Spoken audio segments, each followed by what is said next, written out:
Baik, selamat pagi teman-teman semua, Bante, Namo Buddhaya. Hari ini kami dari kelompok 4 untuk mata kuliah kemasyarakatan Buddhis ini terdiri dari Sumarni, saya Darmadi Comas, Pak Padma, Pak Handomo Lusmana, Ibu Rosliana, dan Suhu Chandra. Kami akan menyampaikan tentang politik dan kebangsaan. Untuk yang pertama, yang bagian dari Ibu Rosliana akan disampaikan oleh Ibu Sumarni. Kepada Ibu Sumarni, kami persilakan.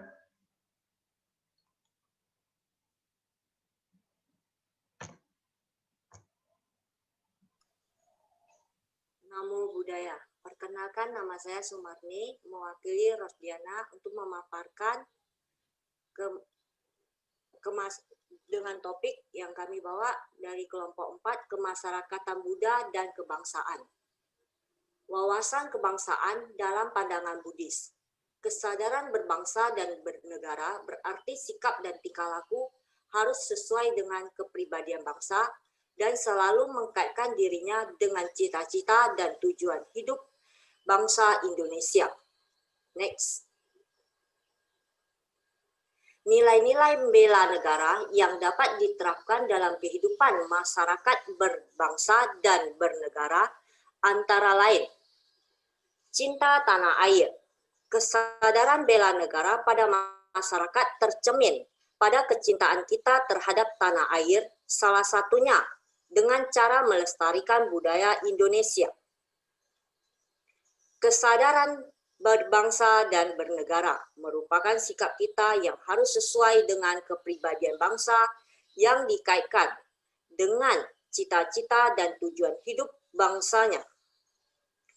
Pancasila merupakan ideologi bangsa. Pancasila sebagai alat pemersatu keberagamaan yang ada di Indonesia yang memiliki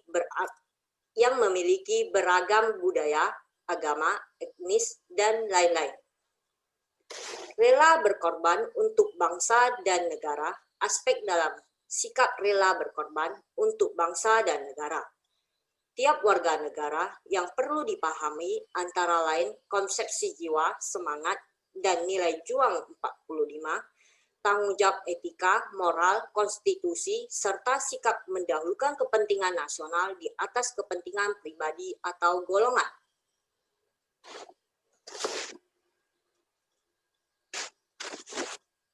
Belum next lagi. Belum lagi. Bisa diperoleh memiliki kemampuan bela negara, bisa diperoleh dari nilai-nilai profesi dan sebagainya dalam mengantisipasi dan mengatasi berbagai bentuk melalui berbagai tindakan dalam bentuk sederhana hingga yang besar. Semangat untuk mewujudkan negara yang berdaulat, adil, dan makmur. Upaya bela negara merupakan sikap dan perilaku warga negara yang dipengaruhi oleh rasa cinta dan pada negara Kesatuan Republik Indonesia berdasarkan Pancasila dan Undang-Undang 45 dalam menjamin kelangsungan hidup bangsa dan negara. Next.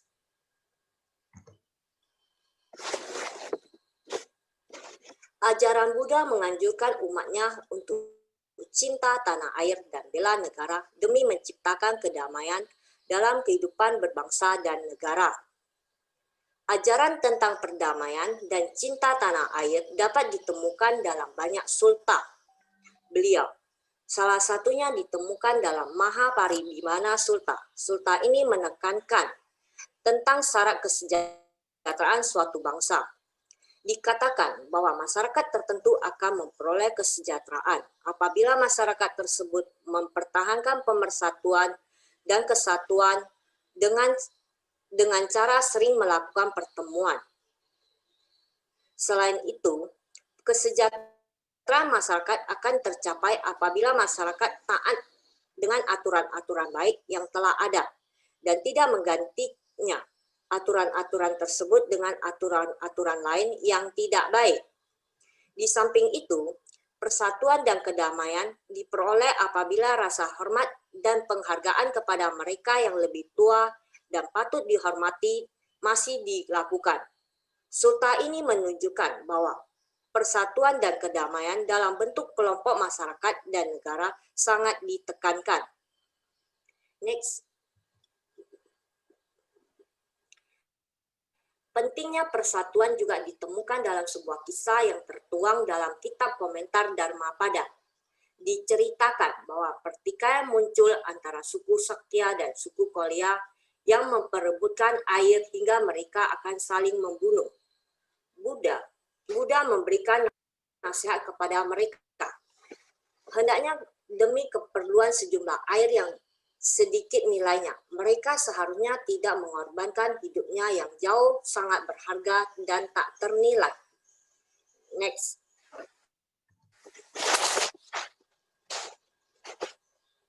Bela negara dalam prediksi agama Buddha juga tercermin dalam ajaran Buddha yang menekankan pada pemerintahan sebuah negara yang mampu memimpin negaranya dengan menggunakan prinsip kebenaran yang terdapat dalam Cakravati Sutta dari Niga Nikaya. Dalam sutta ini Buddha menyebutkan bahwa seorang raja hendaknya mampu menjaga seluruh warganya, bahkan termasuk binatang, untuk mendapatkan keamanan. Sementara itu, dalam agama Buddha, masyarakat sebuah negara juga hendaknya mendukung program pemerintahan yang baik. Salah satunya adalah dengan membayar pajak.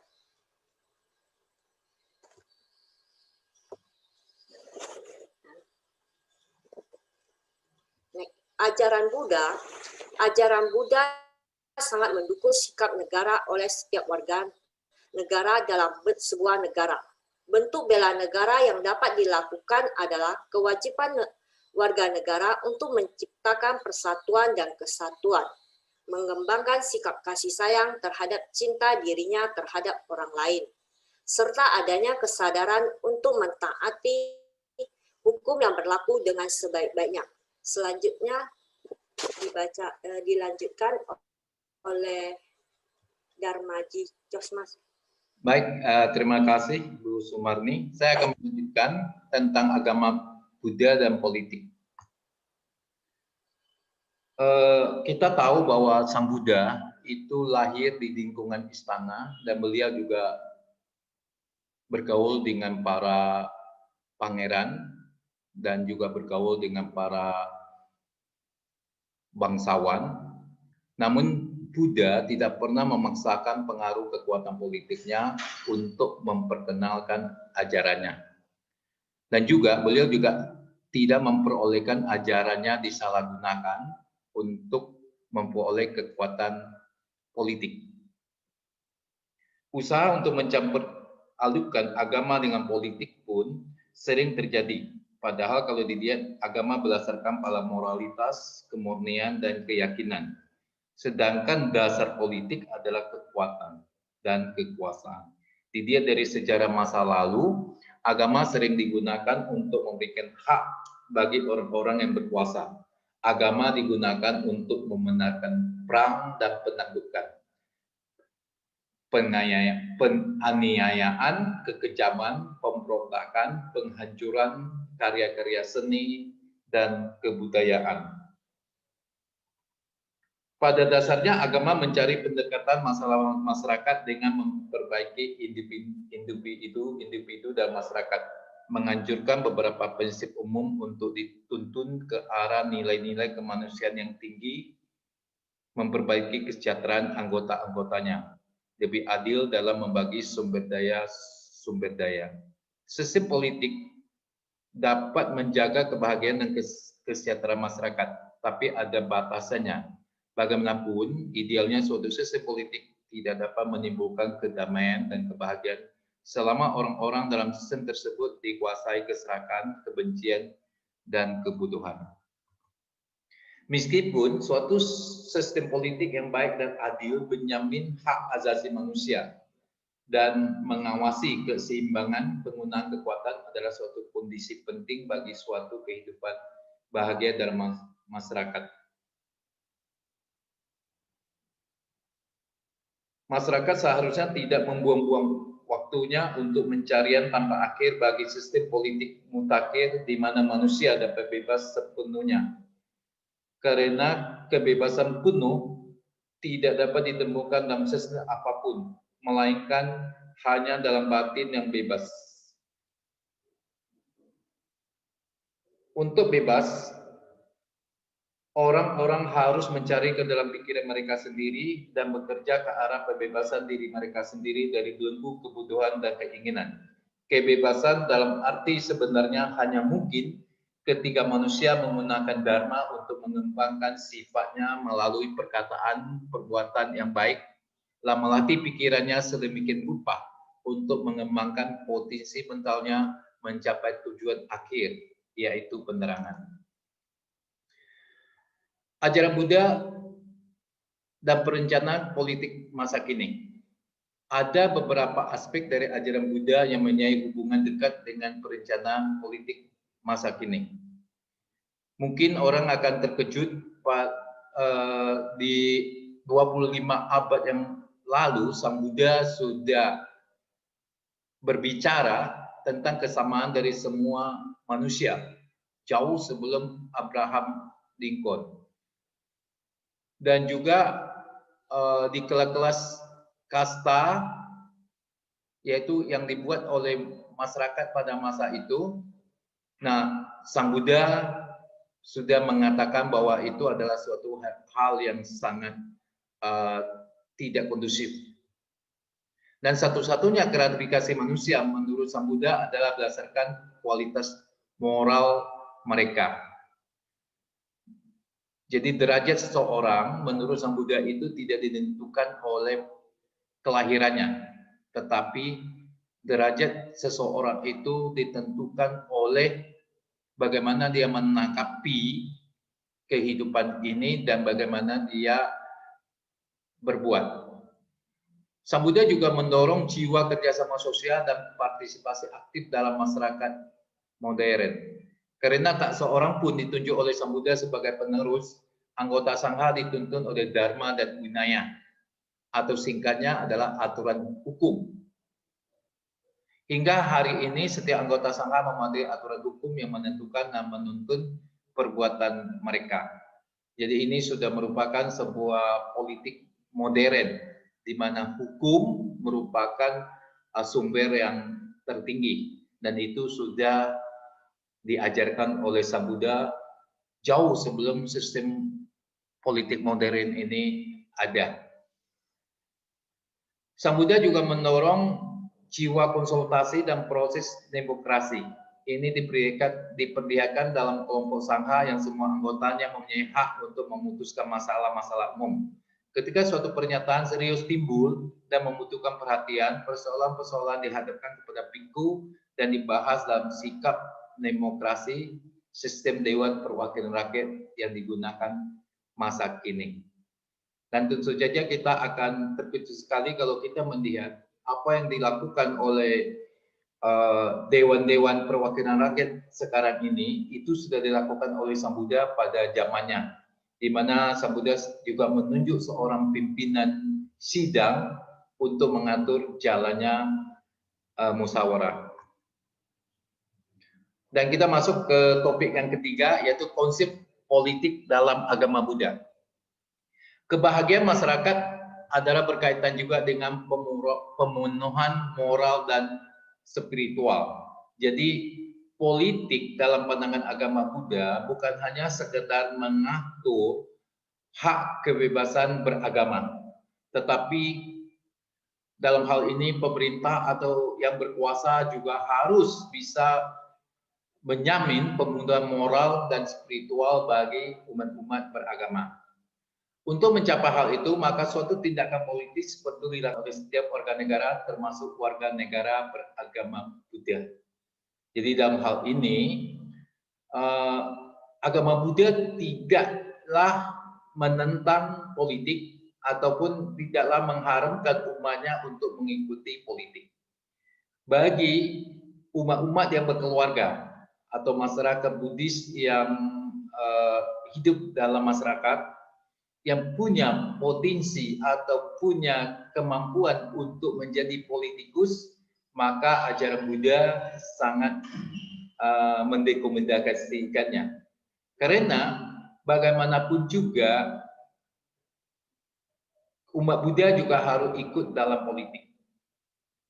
Minimal kita ikut di dalam menentukan politik seperti mengikuti pemilu atau aktif di dalam pemilu. Minimal ya kita memilih wakil-wakil kita di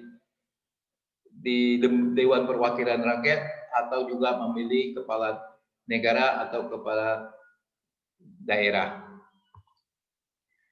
Nah, jika umat Buddha tidak mau atau tidak mau terlibat dalam urusan politik, maka akan seperti gambar ini, kita akan dituntun oleh sekelompok orang yang hanya melambangkan kekuasaan, tetapi mereka buta terhadap moralitas dan spiritual. Mereka akan menuntun kita secara ramai-ramai menuju jurang kebinasaan. Jadi tindakan politik dilakukan bukan semata-mata untuk meraih atau memperbanyak kekuasaan, namun artinya sebagai tanggung jawab kemanusiaan. Seperti yang ada di Anguttara Nikaya 2 ataupun di Digha Nikaya 3, orang yang memperhatikan kepentingan orang lain di samping kepentingan dirinya adalah yang terbaik. Jadi ketika umat Buddha memutuskan diri untuk terjun ke dunia politik, adalah itu dilakukan demi kepentingan orang banyak, bukanlah demi kepentingan diri sendiri atau kepentingan kelompok. Jika itu bisa dilakukan, maka tidaklah salah kalau umat Buddha ikut terjun di dunia politik. Namun yang wajib untuk menjalankan prinsip agama ada komunitas agama itu sendiri, bukan negara. Jadi kalau kita mengharapkan negara bisa menjalankan kekuasaan sesuai dengan agama Buddha, maka mau atau tidak mau kita harus berpartisipasi aktif di dalam politik. Dan ini tentu saja diharapkan kepada orang-orang yang punya talenta di bidang itu. Jadi biarpun negara tidak terpisah sama sekali dari agama, khususnya menyangkut nilai-nilainya, namun terjadi juga pemisahan yang tegas antara peran negara dan peran komunitas agama. Dengan begitu akan dapat terhindarkan terjadinya dua kecenderungan, yaitu politisi agama maupun agamanisasi politik. Dan hal ini sudah terjadi di negara kita, dan kita cukup beruntung bisa melihat bagaimana agama itu dipolitisi dan politik juga digunakan untuk kepentingan agama-agama tertentu. Jadi dalam hal ini umat Buddha harus bersikap aktif, ya minimal aktif di dalam pemilihan umum. Nah demikian untuk bagian 2 dan 3. Selanjutnya kami persilakan kepada Pak Padma untuk melanjutkan bagian 4-nya. Terima kasih. Saya akan lanjutkan tentang cara-cara mengorbankan, cara-cara menjalankan roda pemerintahan menurut Cakkawati Sihananda Sutta. Seorang pemimpin dalam menjalankan roda pemerintahan perlu memiliki sikap dan perilaku yang adil dan mengedepankan supremasi hukum. Seperti yang Buddha nasihatkan di dalam Cakkawati Sihananda Sutta, yaitu di Nikaya 3 halaman 69, yang berisi 1. Seorang penguasa yang baik harus bersikap tidak memihak dan tidak berat sebelah terhadap rakyatnya. Yang kedua, seorang penguasa yang baik harus bebas dari segala bentuk kebencian terhadap rakyatnya. Yang ketiga, Seorang penguasa yang baik harus tidak memperlihatkan ketakutan apapun di dalam penyelenggaraan hukum jika itu dapat dibenarkan. Yang keempat, seseorang penguasa yang baik harus memiliki pengertian yang jernih akan hukum yang diselenggarakan. Hukum harus diselenggarakan tidak hanya karena penguasa mempunyai wewenang untuk menyelenggarakan hukum dan dikerjakan dalam suatu sikap yang masuk akal dan dengan pikiran sehat. Kemudian di dalam Cakkawati Sihanada Sutta itu juga telah dijelaskan seorang pemimpin atau sebagai raja dunia Cakkawati adalah seorang pemimpin yang menjalankan tugas kepemimpinannya sesuai dengan ajaran kebenaran Dhamma. Hal tersebut merupakan teladan yang baik dalam memberikan pengaruh terhadap masyarakatnya. Next.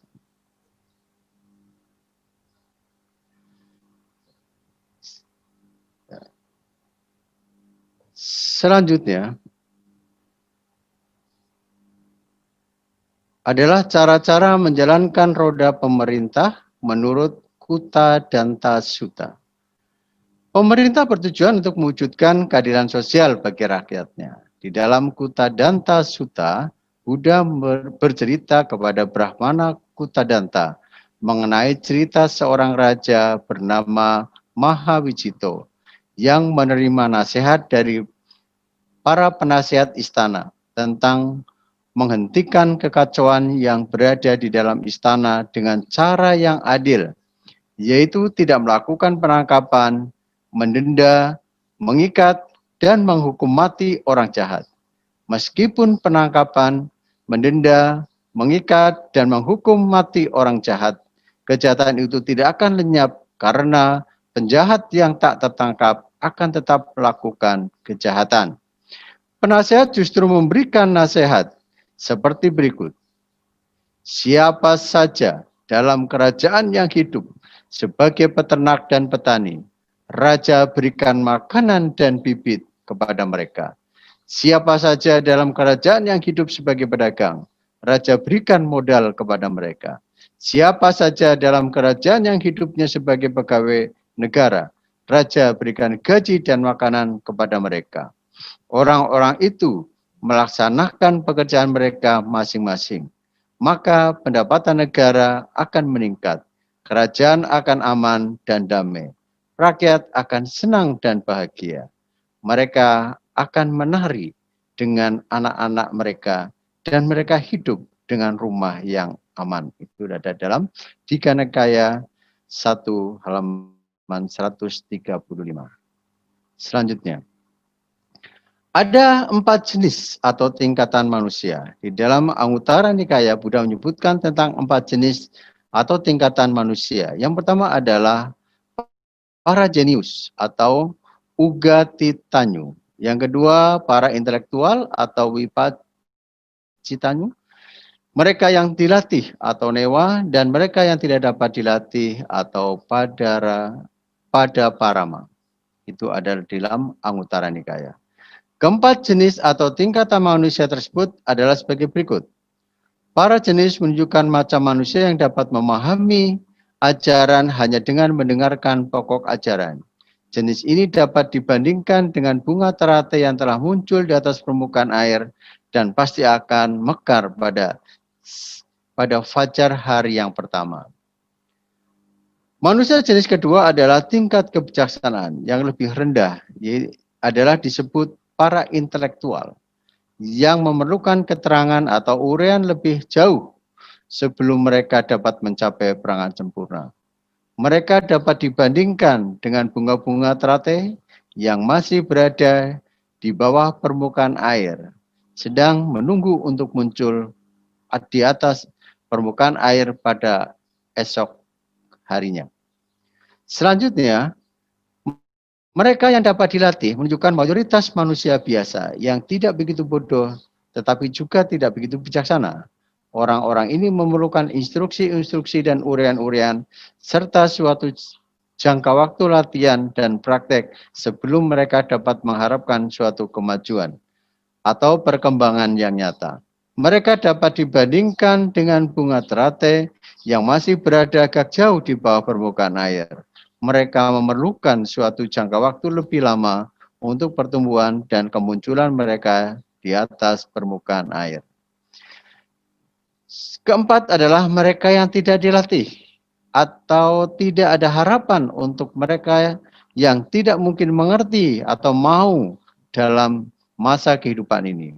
Mereka dapat mendengarkan ajaran-ajaran atau mencoba untuk mempraktekkan sesuai dengan perintah-perintah. Tetapi karena keterbelakangan atau kebutaan batin mereka, tidak ada hasilnya yang dapat diharapkan. Mereka adalah seperti bunga teratai yang dimakan habis oleh binatang air. Tidak mempunyai harapan untuk tumbuh di atas permukaan air. Selanjutnya adalah 7 syarat kesejahteraan suatu bangsa.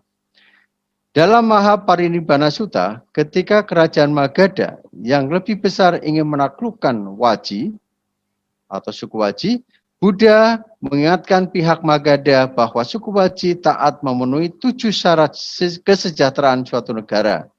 Dengan kata lain, ia menghendaki terpeliharanya kedaulatan Waji yang lebih kecil dan kedua negara dapat hidup berdampingan secara damai. Buddha mengemukakan syarat-syarat kesejahteraan negara tersebut diantaranya. Yang pertama, sering mengadakan pertemuan dan musyawarah yang mengikut sertakan orang banyak atau secara demokrasi. Yang kedua, berkumpul dengan rukun, berkembang dengan rukun mencapai mufakat dan menyelesaikan segala sesuatu dengan rukun dan damai. Yang ketiga, menghormati dan menyokong para sesepuh atau pemimpin, serta memperhatikan amanat mereka. Keempat, menjunjung konstitusi yang berlaku, tidak memperlakukan apa yang belum diundangkan, tidak juga meniadakan apa yang telah diundangkan. Yang kelima, melindungi dan menghormati kedudukan wanita. Yang keenam adalah memelihara dan tidak mengabaikan kewajiban-kewajiban agama atau spiritual. Itu ada dalam Digha-Nikaya 2 halaman 76.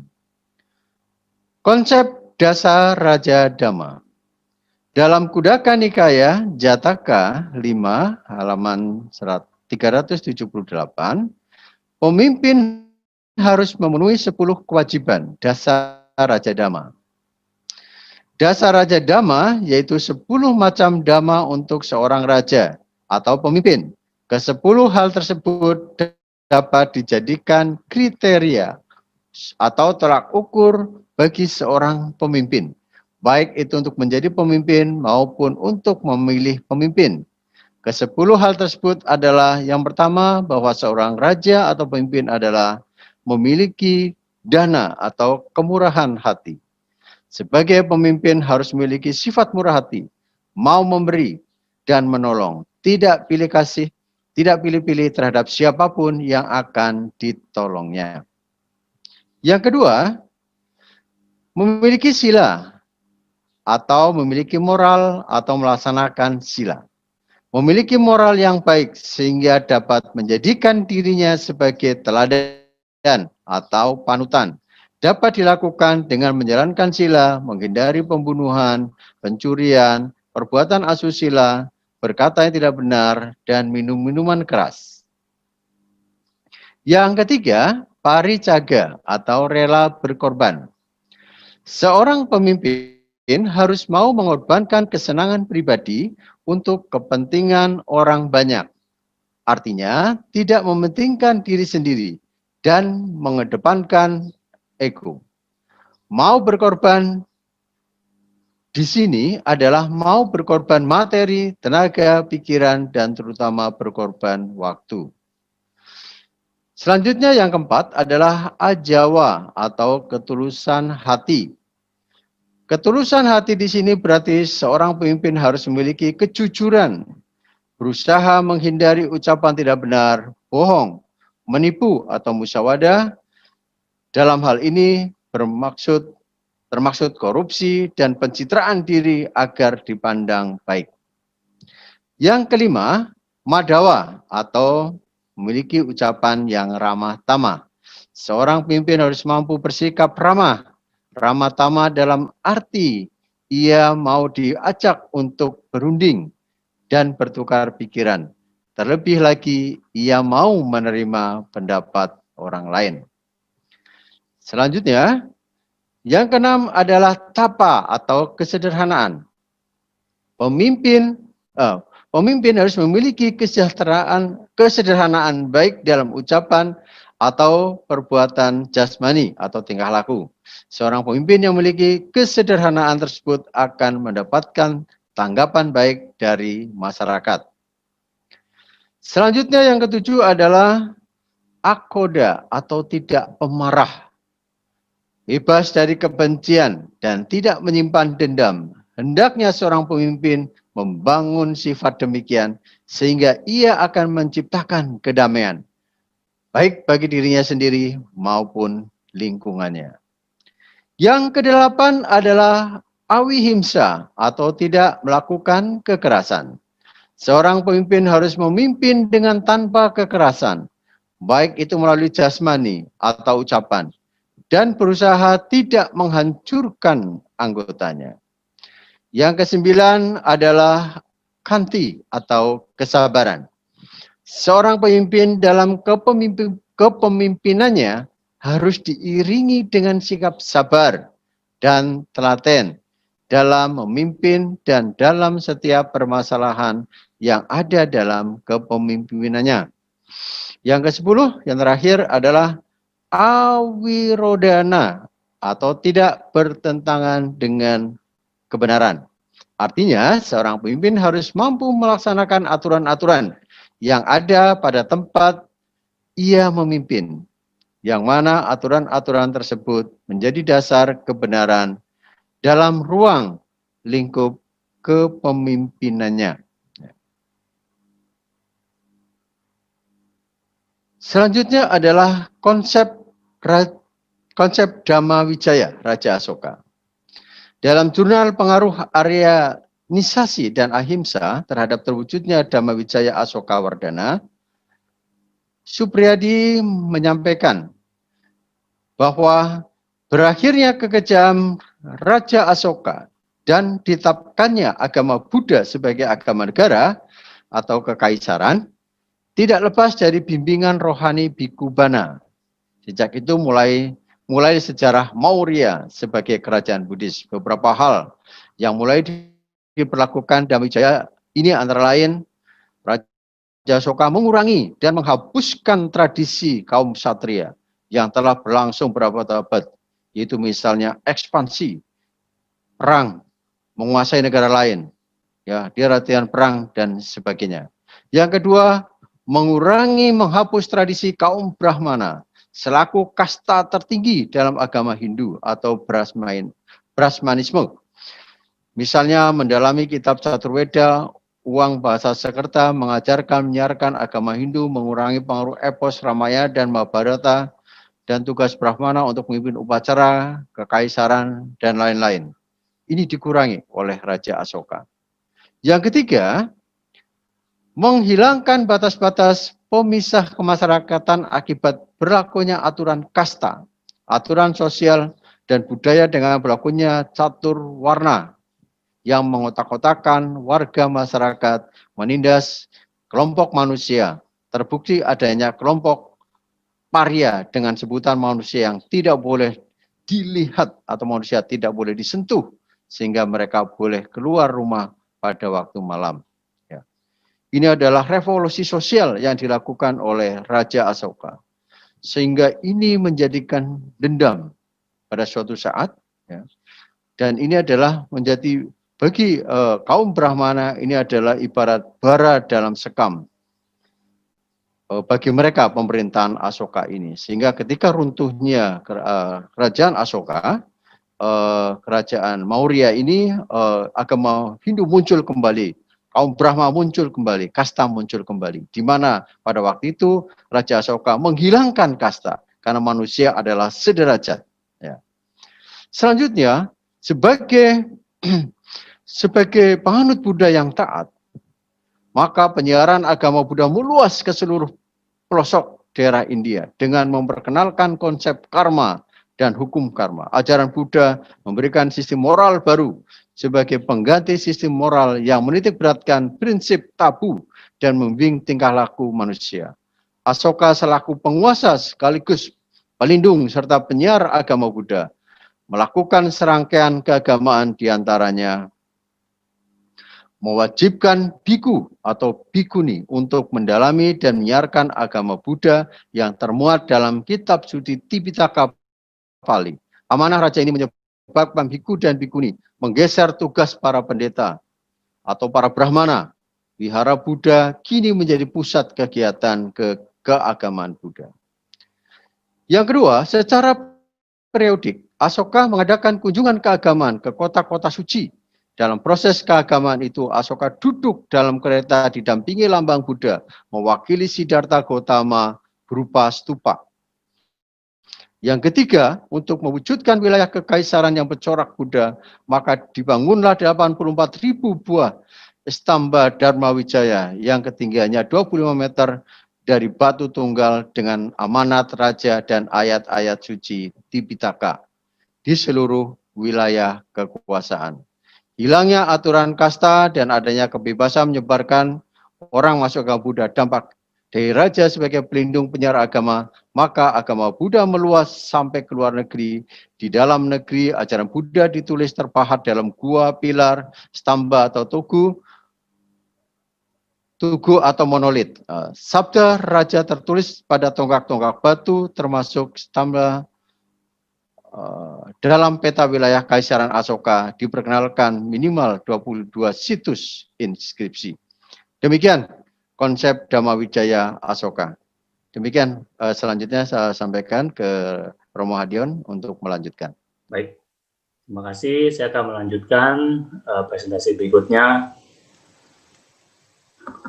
Jadi demokrasi agama Buddha sebagai penguatan NKRI. Jadi kata demokrasi sendiri berasal dari bahasa Yunani, artinya demos, artinya rakyat, dan katein, artinya mengatur. Oleh sebab itu, muncul sebuah bentuk pemerintahan di mana rakyat memiliki kekuasaan untuk ikut serta dalam politik. Seseorang yang demokrat adalah orang yang menganjurkan atau menegakkan bentuk pemerintahan. Menurut Harry Emerson Coddings, demokrasi berdasarkan pada keyakinan bahwa ada kemungkinan-kemungkinan yang luar biasa pada orang biasa. Demokrasi mulai berkembang di Yunani pada abad 450 sebelum Masehi, berdekatan dengan kelahiran Pangeran Siddhartha sekitar 2500 tahun yang lalu. Awal demokrasi yang sering kita pahami berasal dari bahasa Yunani. Hal ini menjadi kesalahpahaman di kalangan masyarakat luas. Pemilikan mengenai demokrasi modern berupa perwakilan menyebar di Eropa Barat pada abad ke-19 dan abad 20. Dan ini dapat melihat demokrasi yang berkembang di Eropa sekarang ini. Demokrasi politik non-Barat pertama kali terbentuk di India, letaknya di desa Panchayat, sebuah tempat terpencil sekitar 2300 sampai 2500 tahun yang lalu. Beberapa di antaranya berkembang di wilayah pengaruh agama Buddha. Tetapi untuk jangka waktu yang lama, kebanyakan negara di Asia pemerintah monarki, autokrasi, dan kolonialisasi sampai abad ke-20. Apakah kesamaan Buddhis dengan politik demokrasi? Kesamaan antara Buddhis dan demokrasi dirasakan sendiri dalam ajaran Buddha.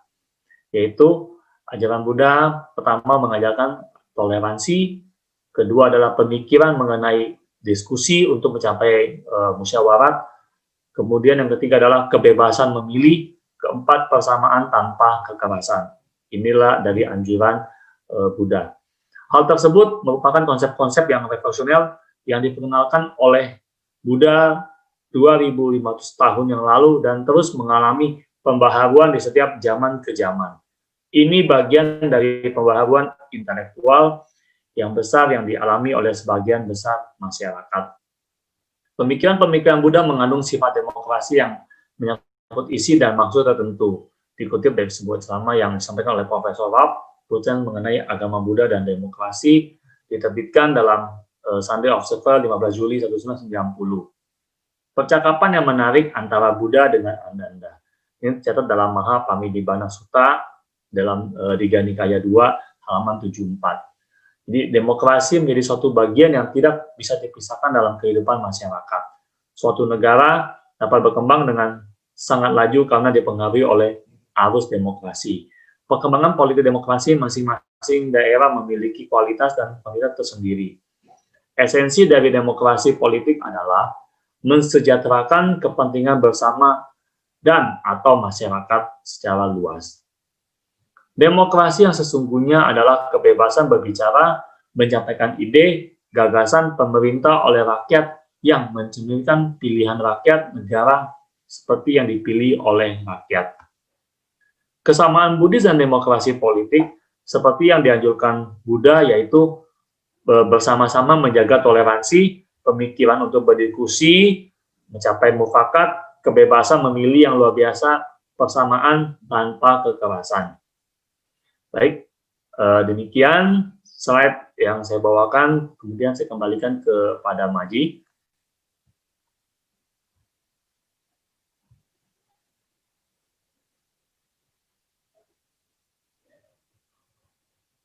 Baik, mungkin bisa dilanjutkan oleh Ibu Sumarni untuk nomor 7. Ya, perkenalkan saya Sumarni akan memaparkan dengan tema peran tokoh-tokoh Buddhis dalam politik. Next.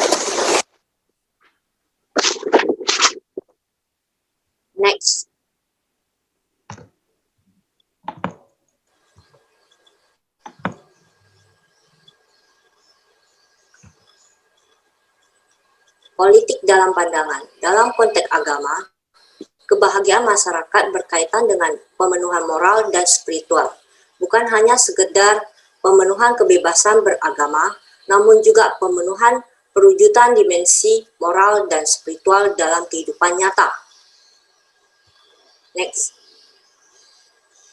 Suatu tindakan politis akan dilakukan oleh setiap warga negara, termasuk warga negara beragama Buddha. Karena hanya dengan tindakan politis, itulah yang akan membawa dampak bagi keseluruhan masyarakat dan cita-cita kehidupan umat beragama itu sendiri. Tindakan politik dilakukan sebagai tanggung jawab kemanusiaan. Hal ini dapat didasarkan pada ajaran Sang Buddha. Dalam Digha Nikaya 3 menyatakan, demi untuk kebaikan dan kebahagiaan orang banyak, demi kasih sayang terhadap dunia, demi kebaikan dan kebahagiaan para dewa dan manusia. Namun hendak dipahami bahwa keterlibatan politis yang berdasarkan pada prinsip ajaran agama yang tidak bertentangan dengan negara itu bukanlah dalam arti untuk mendirikan negara agama, di mana prinsip agama itu dijalankan oleh negara, melainkan dalam arti sejauh yang berkenaan dengan prinsip moral umum yang sejalan dengan agama. Dalam pandangan Buddhis, segala sesuatu tidaklah berjalan sendiri. Permasalahan politis, misalnya, tidaklah eksklusif, berdiri sendiri tanpa terkait dengan etika.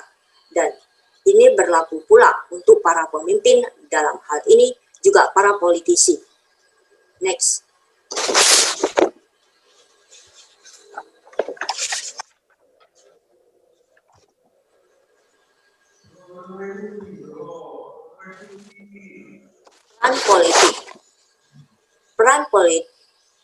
Peran tokoh Buddha dalam menegakkan etika sosial masyarakat akan menyentuh wilayah politik. Agama bukan alat untuk kepentingan politik sesaat atau pemenuhan ambisi kekuasaan suatu golongan.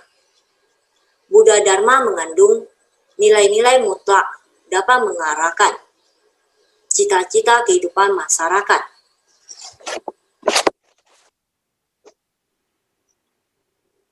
Peran tokoh-tokoh Buddha. Tokoh Buddha merupakan elit dari elitis Buddhis itu sendiri, Sangha, yakni para biku dan biku. Sangha memiliki cita-cita untuk mencapai kesucian dan kesadaran sempurna dalam menjalani kehidupan kebikuannya itu. Di samping itu berlatih meditasi di hutan, di tempat-tempat yang memungkinkannya, juga melakukan aktivitas penyebaran dharma dan pelayanan bagi masyarakat luas. Penyebaran Buddha Dharma yang bertujuan demi kebahagiaan manusia, bebas dari penderitaan, berarti pula mewujudkan kehidupan masyarakat bersifat moral, spiritual, sesuai dengan nilai kemanusiaan. Tokoh Buddha sebagai kekuatan moral spiritual tidak mungkin lepas untuk berjuang di dalam ruang sosial di tengah-tengah masyarakat. Peran politisis tokoh Buddha yang hanya terwujud melalui keterarahan batinnya yang tercerminkan kemanusiaan, solidaritas, toleransi demi kesejahteraan seluruh masyarakat, bangsa, dan negara. Next.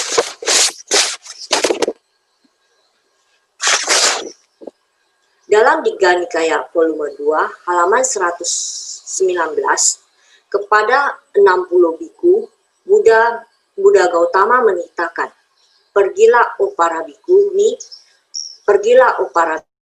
demi kebahagiaan orang banyak.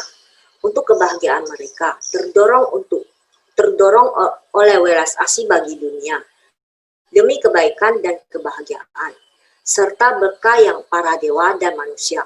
Pergilah wahai para biku, dan kabarkanlah kepada mereka keabadian Dharma, dan nyatakanlah, oh para biku, kehidupan luhur, kehidupan suci yang sempurna. Masyarakat menaruh harapan besar terhadap para tokoh Buddha, karena para tokoh Buddha dianggap bukan sekelompok velet golongan yang melainkan kelompok yang setia memegang nilai, moralitas, prinsip, dan tetap independen, serta berani mengambil peran penegakan moralitas bangsa, baik secara sosiologis, politis, maupun spiritual. Tokoh Buddha diakui sebagai dalam berperan untuk menegakkan etika sosial kemasyarakatan. Ya, demikianlah presentasi saya. Ya, terima kasih.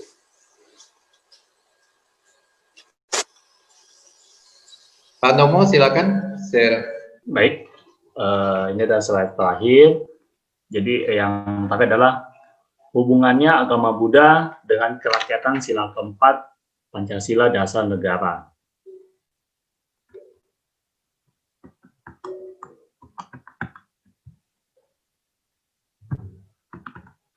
Oke, sebentar. Oke. Jadi Pancasila merupakan aturan yang mengatur tata kehidupan bermasyarakat, berbangsa, berpemerintah, dan bernegara, serta kehidupan internasional dalam Septian 2020. Jadi Pancasila merupakan landasan dasar bagi keberlangsungan hidup penduduk Indonesia yang majemuk dalam bermasyarakat, berbahasa, berkeyakinan, berbangsa, dan bernegara. Jadi sila keempat dalam Pancasila adalah kerakyatan yang dipimpin oleh hikmat kebijaksanaan dalam permusyawaratan perwakilan. Jadi Buddhisme salah satu agama besar di dunia melihat keanekaragaman agama merupakan suatu kondisi yang alami. Karena Buddhisme berkembang pada masyarakat yang cukup multikultural. Dan Buddhisme sendiri memiliki prinsip yang berlandaskan pada nilai cinta kasih, sehingga dapat menumbuhkan sikap menerima perbedaan agama bukan hanya di Indonesia, tapi juga di seluruh dunia, menurut Suranto 2010. Jadi, sejarah perkembangan agama Buddha di Indonesia juga syarat dengan upaya-upaya mewujudkan dan menjaga kelestarian hidup umat beragama. Karena sesungguhnya ajaran kerukunan hidup umat beragama berasal dari Sang Buddha sendiri. Yaitu ada dua contoh. Yang pertama adalah kerajaan Asoka, di mana dipimpin oleh Raja Asoka di India, itu dapat mengamalkan ajaran cinta kasih Sang Buddha dalam memerintah kerajaan dengan menjaga toleransi dan kerukunan hidup umat beragama. yang telah dijelaskan oleh Rotmo Padma sebelumnya. Yang kedua adalah pada zaman Kerajaan Majapahit di Indonesia ada seorang pujangga, ya, Empu Tantula, menyusun sebuah karya sastra dengan judul Sutasoma, di mana dalam mukadimahnya tersurat sebuah kalimat yang memiliki makna terdalam, yaitu guna membina kerukunan, persatuan, dan persatuan antar umat beragama. Jadi kerajaan Majapahit adalah satu kerajaan yang memiliki atau sebagai kerajaan Buddhis.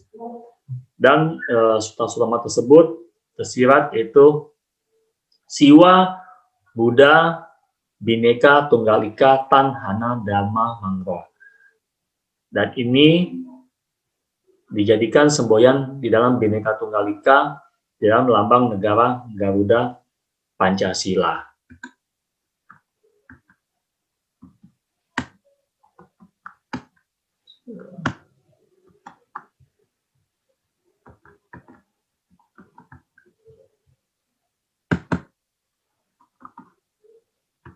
Oke.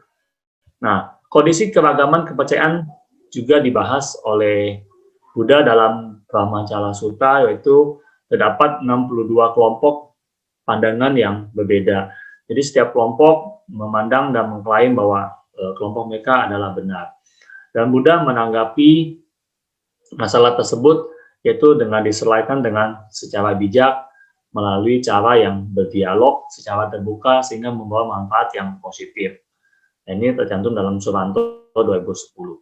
Dan di dalam Buddhisme sendiri terdapat teks mengenai kerukunan dan toleransi dalam agama Buddha, semua tercantum di dalam kitab Tripitaka. Yang pertama adalah di dalam Digha Nikaya 1 halaman 3, yaitu disebutkan bahwa para biku, jika seseorang menghinaku, dhamma atau sangha, kalian tidak boleh marah atau tersinggung atau terganggu akan hal tersebut. Jika kalian marah atau tidak senang akan pernyataan tersebut, maka itu akan menjadi rintangan bagi kalian. Karena jika orang lain menghinaku, dhamma atau sangha, dan kalian marah atau tidak senang, dapatkah kalian mengetahui apakah yang mereka katakan itu benar atau salah? Tidak, Bagawa. Jika orang lain menghinaku, dhamma atau sangha, maka kalian harus menjelaskan apa yang tidak benar sebagai tidak benar, dengan apa yang bukan ajaran dengan mengatakan itu tidak benar, itu salah, itu bukan jalan kami, itu tidak ada pada kami. Kemudian yang kedua adalah di dalam Upali Sutta halaman 16, yaitu katakan bahwa selidikilah dengan seksama berumah tangga, sungguh bagus bila orang-orang terkena sepertimu menjeliki dengan seksama. Maka Upali pergi menghadap kepada Guru Tama untuk meminta perlindungan dan juga kepada Dhamma dan Sangha pada para biku. Sejak hari ini, biarlah Guru Utama menerima saya sebagai umat yang telah pergi kepada beliau untuk mendapatkan perlindungan sepanjang hidup saya. Kemudian ketiga di dalam Dhammapada halaman 6, yaitu menurut Sang Buddha, berkembangnya perpecahan dan hancurnya persatuan dan kesatuan atau kerukunan akan mengakibatkan pertentangan dan pertengkaran, yaitu mereka tidak tahu bahwa dalam pertikaian mereka akan hancur dan musnah. Tetapi mereka yang melihat dan menyadari hal ini akan mendapatkan kedamaian dan ketenangan. Demikian juga di dalam Mahaparibhana Sutta, yaitu tentang pentingnya musyawarah, hidup damai dan rukun. Itu dikisahkan waktu itu Sang Buddha bertanya kepada muridnya, Sang Ananda, apakah kaum Waji suka bermusyawarah mencapai mufakat? Demikianlah yang telah kami dengar bahwa kaum Waji bermusyawarah dan selalu mencapai mufakat dan mengakhiri permusyawaratan mereka dengan damai dan suasana yang rukun. Kalau begitu, kata Sang Buddha, kaum Waji akan bertahan dan tidak akan runtuh. Kemudian yang kelima, yaitu di dalam Cula Sila dalam Brahmajala Sutta, yaitu Sang Buddha bersabda, jauhkan fitnah sepanjang hidup, selalu berupaya untuk mempersatukan mereka yang berlawanan, selalu mengembangkan persahabatan di antara semua golongan demi persatuan. Nah, ini adalah juga menunjukkan musyawarah untuk mencapai mufakat. Yang terakhir adalah di dalam Winaya Pitaka, yaitu dalam Mahavaga bab 1 halaman 2. Di sana tercantum 7 syarat kesejahteraan suatu bangsa, yaitu yang pertama adalah sering mengadakan pertemuan atau musyawarah.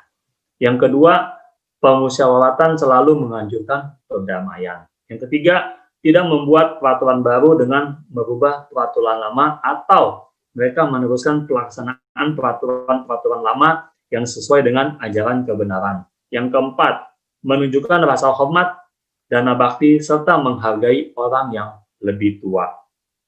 Yang kelima, melarang adanya penculikan atau penahanan wanita-wanita atau gadis-gadis dari keluarga baik-baik. Yang keenam, menghormati dan menghargai tempat-tempat suci. Yang terakhir, yang ketujuh adalah menjaga orang-orang suci dengan sepatutnya. Bagi mereka yang belum memiliki pekerjaan, diusahakan supaya memiliki pekerjaan. Nah, demikianlah di dalam Buddhisme tercantum bahwa masyarakat untuk mencapai mufakat dan toleransi semua dilandaskan karena prinsip-prinsip dalam Buddhisme yang mengutamakan dan mengembangkan cinta kasih sebagai prinsip utamanya. Kemudian persepsi toleransi dalam agama Buddha adalah setiap orang memiliki persamaan hak dan harus diperlakukan sama dalam hidupnya demi kesejahteraan bersama, atas dasar nilai cinta kasih dan pengertian yang benar. Maka seseorang tidak akan mengutamakan kepentingan pribadi, sebaliknya mereka akan mengasihi dan melayani sesama dengan mengabaikan ras, tingkatan atau kelas, warna kulit, dan kepercayaan. Jadi disampaikan oleh Piyadasi 2003 halaman 431 dalam Hayati dan kawan-kawan tahun 2019. Baik, demikianlah penyampaian kelompok kami. Jadi saya kembalikan kepada Bapak Damaji. Baik, terima kasih Pak Hadomo, terima kasih juga Romo Padma, juga Ibu Sumarni yang telah menyampaikan materinya dengan baik, dan juga kepada teman-teman yang ambil kuliah mata kuliah kemasyarakatan Buddhis ini. Demikian yang bisa kami sampaikan. Jika di dalam video kami ini ada kesalahan-kesalahan, kami mohon bisa dimaklumi. Dan jika Bapak-bapak, Ibu-ibu, Romo, Pada Suhu, dan Bante memiliki pertanyaan tentang ini, kami persilakan nanti untuk memberikannya di dalam WA ya, supaya kami bisa membahasnya lebih dahulu. Terima kasih atas perhatian kita semua. Namo Buddhaya.